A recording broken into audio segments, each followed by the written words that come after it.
Um, this is part 3 to the recovery process. Um, I'm making these videos, if you don't know, to hopefully inspire anyone with an eating disorder or in recovery to shed some light, shed hope that recovery is possible, to get to the point where you can manage your thoughts and have a healthy balance with food. It's possible, as I'm living proof. And I just want to say, first off, that in your eating disorder, an ultimate goal is to be very, very thin, and that equals happiness, I guess, to some people, as it did to me. But I'm here to tell you that being healthy, being active, being able to do things every day without having to feel weak or extremely exhausted is a good thing. It's happiness. Balance is happiness. Balance in everything in your life is a beautiful thing. Being this idea of thin, wherever you get this from, is not happiness, as it is a miserable, miserable state. I know this because I lived it. Um, and obviously, if you watched my eating disorder videos, you will see that the whole time in my eating disorder I was very thin, but I wasn't happy at all. I was wanting to commit suicide and cutting and in a very depressed state. So that just goes to show you that an eating disorder and the lies that it tells, or the things that, the voices that you hear in your head are lies.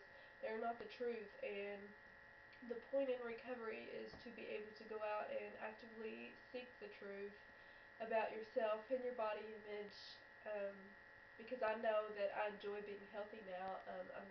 You can still be slim and be healthy. Healthy does not equal fat, as I used to tell myself all the time. When people, first when I started in recovery and I started hearing people say, oh, you look so much better, it was like, okay, getting fatter. I mean, that's the first thought, you think in your head, but it's definitely not true, and you have to retrain yourself to thinking that healthy is balance, and healthy leads to happiness, and you can finally do what you want in life without having that eating disorder haunting you and pressing down on your shoulders. Life is so much more than an eating disorder, and life without an eating disorder is possible, and it's freeing, and it's amazing. So even though that I do have my downtime, I still have thoughts that I have to deal with and things that I have to deal with. And my body, even though I've been nutritionally great since my recovery for about a year, my body is still healing, and I'm still dealing with consequences. So don't think you can get by without the consequences there, because you will deal with consequences if you are actively starving yourself, purging or binging, or over-exercising or anything like that to your body. Your body is undergoing immense stress, and it needs to be refed mentally, spiritually, emotionally, physically. Um, your body is just one. We get this one chance in this one life. So, um, and feeding your body nutritionally wonderful things feels amazing. It's like a reward. That's why I believe in eating very healthy. And moderation is key. There's nothing wrong with having dessert and treats and chocolate every once in a while. That's how I live my lifestyle. I believe that you shouldn't limit yourself to things, um, because that can just turn into obsession, especially with someone with a perfectionistic personality like me. So you have to just regain control over your life and just try to ignore those thoughts in your head and actively seek out the truth of what really is true, and not listen to those thoughts. And trust me, they do fade away by fighting every day, fighting as hard as you can, eating that meal and praying over that meal, and just asking God or to help you or whatever works for you, just to actively pursue your right to live life is how you begin recovery. I mean, it's simple, but it's not. So you just have to fight, and it's very, very hard. And I understand what everybody is going through, but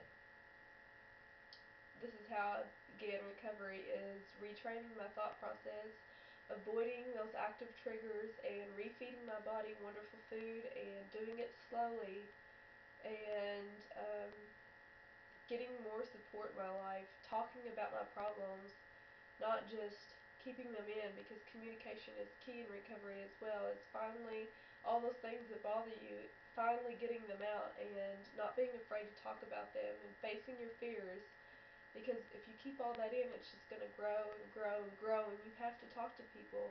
You can't be scared to talk, um, because your eating disorder or any other problem you might have will keep you from talking. It wants you, it wants to destroy you, but you have to destroy it before it can get to you. So,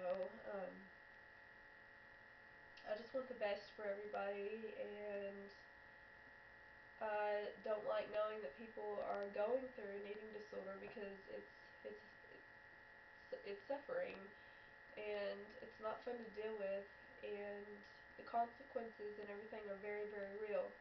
But my next video, I am going to be talking about the physical process of recovery more. I'm going to be talking about that more, and certain things that are very nutritious for your body. If you have no idea how to start a meal plan, or what to eat to refeed your body that your body is starving from, um, just kind of want to give you some advice on that, and then I'll talk about the mental aspect of certain comments that people make, how to just overcome that, and discover who you are while recovering, because your eating disorder takes so much of your identity, and you definitely need to find out who you are and be able to answer the question, um, who are you? Because for so long I couldn't answer who are you. I had no clue who I was. But just think about that. Who are you, and who would you be without this eating disorder? So, I'll be making another part sometime soon, maybe Thursday, because I'm kind of running low on energy, as I just don't feel really good right now. So, anyways, talk to you later. Bye.